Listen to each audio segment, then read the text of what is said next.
today I thought, well, this week, I thought that maybe we could do a reading vlog. So I purchased It Starts With Us a few days ago. This reading vlog will have spoilers. This is your only warning that I will be talking about the book, because that's what a reading vlog is for. It Starts With Us is a sequel to It Ends With Us. So I read It Ends With Us in April, and now it's I don't know what the date is today, but it's October. So it's been quite a while since I've read It Ends With Us. I wasn't motivated to reread the book because it wasn't a bad book. I just didn't feel like rereading it.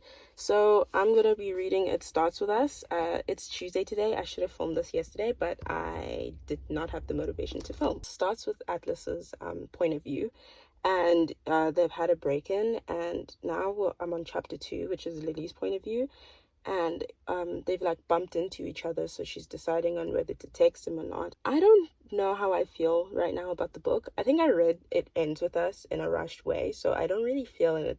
Like, I feel an attachment to Lily because I feel bad that she went through what she went through and she became pregnant, and yeah, so I have an attachment to her, but I have no attachment to Atlas and Lily's relationship. I think it's because there were a lot of flashbacks and messed with my head, because it was like flashbacks, and then we met him at his restaurant, and then she was pushed down the stairs, and it was just so much towards the end of the book. But yeah, this is Lily and Atlas's book, and we're gonna see how it goes. Okay, I'm not gonna do this for every single chapter, but I just wanted to say, like, in chapter 2, Lily receives an order for someone who's apologizing to the other person, and I find it so sad that she wanted to attach a domestic violence hotline number to the gift. Like, shame. She's been through a lot. No, guys, actually, I'm at the part where she writes to Ellen again. I guess we're back to writing to Ellen. So I'm at the part where she's writing to Ellen, and it's so sad.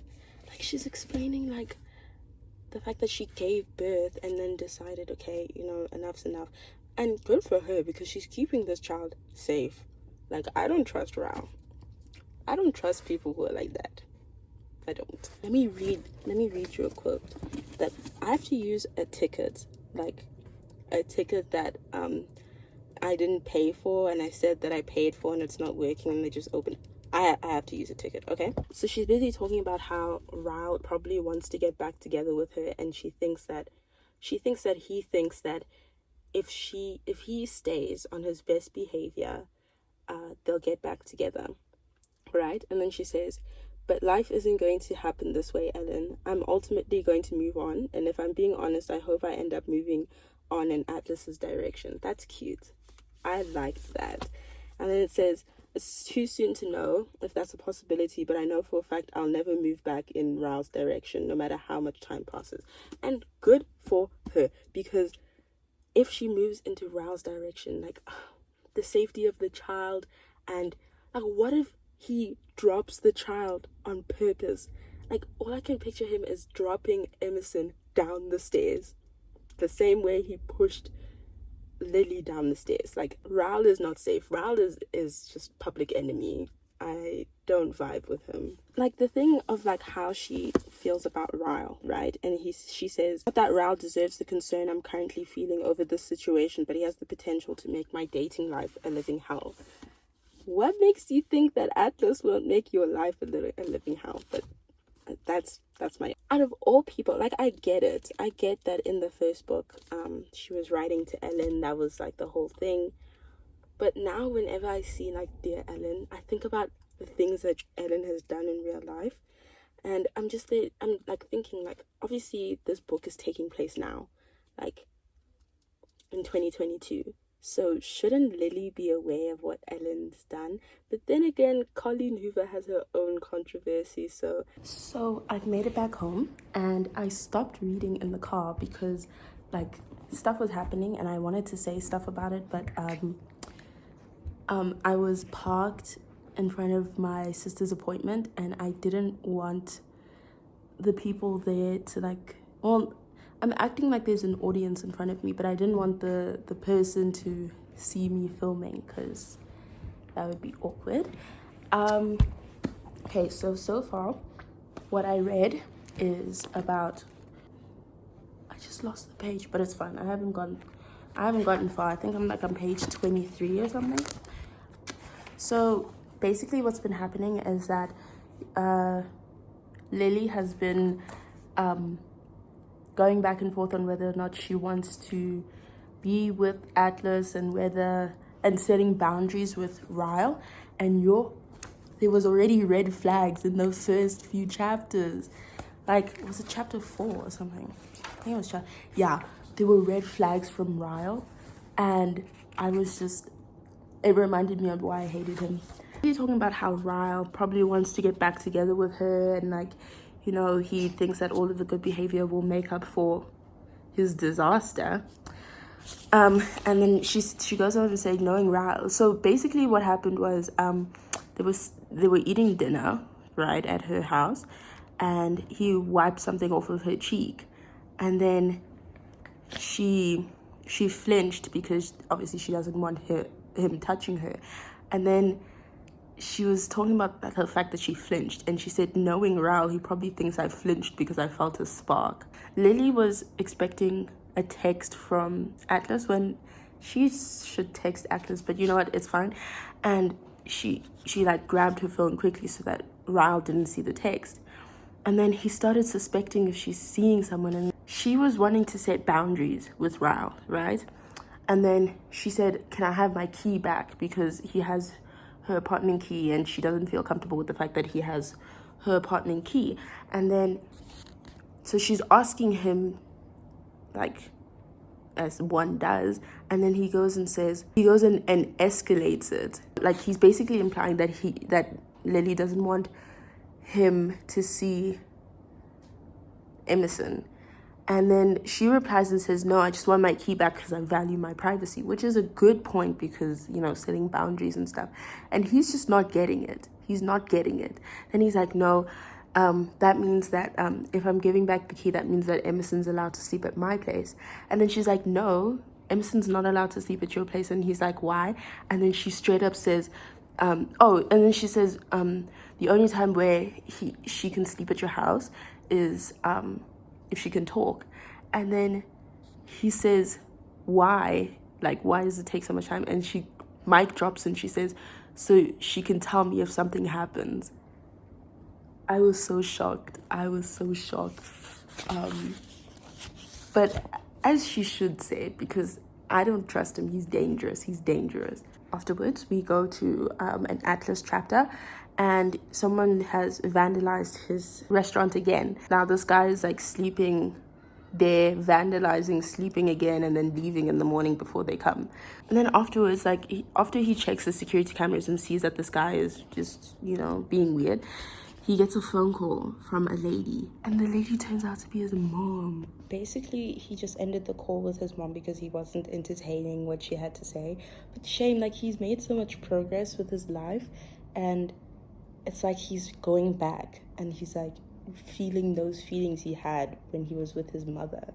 I don't know, should it be a red flag that Lily is still friends with Alyssa? But, like, I mean, Alyssa didn't do anything. It's her brother. So, I mean, but it's just the association, because in the other chapter, she was like she wants to forget about Ryle, whatever. But doesn't Alyssa remind her of that? Atlas showed up at flower shop. Oh, that's so cringy. Why would she say, and why does he look like a god? No, that's cringy. That's so cringy. He bought her lunch. Cute. Oh, that's so funny. So he said that the food that he bought is a weekend special, and it's called Why Are You Avoiding Me Pasta. It's the fact that it's her move. Like, it's her. Like, she needs to say something, but he keeps trying. And it's not like it's like Ryle, where it's like, don't try. It's like, oh, cute, like, you know. So I've reached the part where Ryle, you know, came to Lily's flower shop and, you know, brought her lunch and stuff. Alyssa says that Ryle is showing up and Lily had to push Ryle into a closet, which is a little bit awkward. But anyways, Ryle leaves. Atlas asks to call Lily at night, and I'm getting to the part where there's a call happening, and it's so cute because it's not awkward. Like, I feel like if it was like me, I'd just be like, hey, how are you? How's your day? Good. Wow. I think I'm just awkward at talking, but this is so cute. And my favorite part was the fact that he's like, so they're talking about like their work schedule and how work was, and then she goes and asks, like, do you work crazy hours? And he says, I do, but nothing, I can't work a date night around. Oh, cute, fluffy, cute. Ooh. This is giving me Wattpad. It's giving me Wattpad. It's giving YN. Okay, so I took a break from reading the book because there was dinner and stuff. So I'm like on page 95. I'm actually going through this book, I think, very quickly. I'm at the part where he tells Lily about his past and his mother and, how the house was and how he was kicked out and all of that stuff. And it's kind of rough. So, but yeah, I think so far, it's like an easy read. Okay, so today is day 2 of reading It Starts With Us. And I read a few chapters, actually. I think I would say that I'm like almost 50%, like maybe I'm like 30% in. Oh, Atlas and Lily went on their dates, and it was cute because it wasn't like a typical date. It went back to a Ryle scene, and my hate for him, or my hatred for him, is escalating like drastically, like a graph going like this. I thought of a song while I was reading it.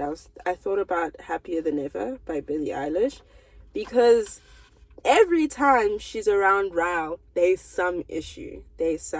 So I think she's much happier if she's not with Ryle, because like he's just showing such red flags and there isn't a break. Like, at least have one time where there's no red flags. But him, it's constantly red flags.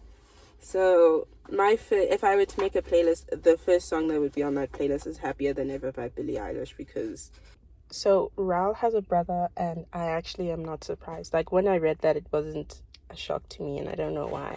His brother that spray painted his restaurant also didn't surprise me. It just seems like something that would happen in a book like this. Okay, so I finished It Starts With Us on day 3. It's just a fluffy conclusion, like a satisfying, like if you wanting happy endings and you want closure and for the character, that's the type of book there is. I've seen some people on Goodreads saying that it wasn't necessary and stuff, but it depends on who you are and what kind of reader you are. So I think the book is mainly made for closure for Lily, happily ever after for Lily and Atlas.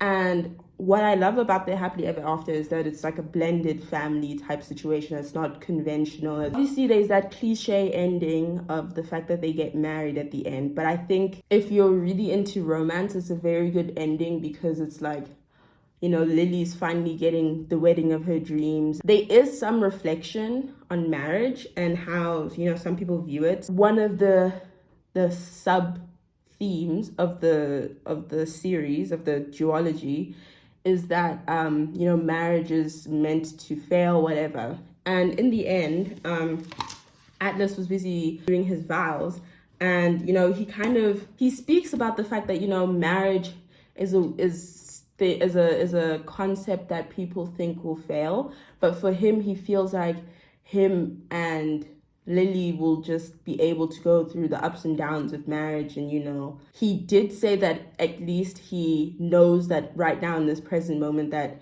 he loves her and that she saved him and all of that stuff. I guess people hate this book or like dislike this book because it's on the cliche side. But I think overall it's really cute. It's giving Wattpad, but it's giving a really good Wattpad, like a really good Wattpad fan fiction or a Wattpad story where it's like you know, they go through their troubles, but in the end, everything works out. So that's kind of like how I compare it. So on Goodreads, I gave it a 4, but if I were able to, I'd give it a 3.5. Not because it's bad, but I mean, I've read better books. Well, I used to be into really fluffy, romantic, happily ever after type books, but because of the books that I've been reading recently, of like how it's like difficult for people to get their happily ever after and stuff, it's a 3.5 for me. But I think it's a really good book. I think this duology is really good to read if like you're just starting to read but you're wanting to read something deep but not too deep. But this is deep, like in terms of the violence, the domestic violence and everything. I think it's a very serious book in terms of that, but it's like a starter pack series, like series, if I can say. So yeah, that's my review on It Starts With Us. Thank you so much for watching. I will see you next week. I think next week we're gonna have another reading vlog, but I'm not sure.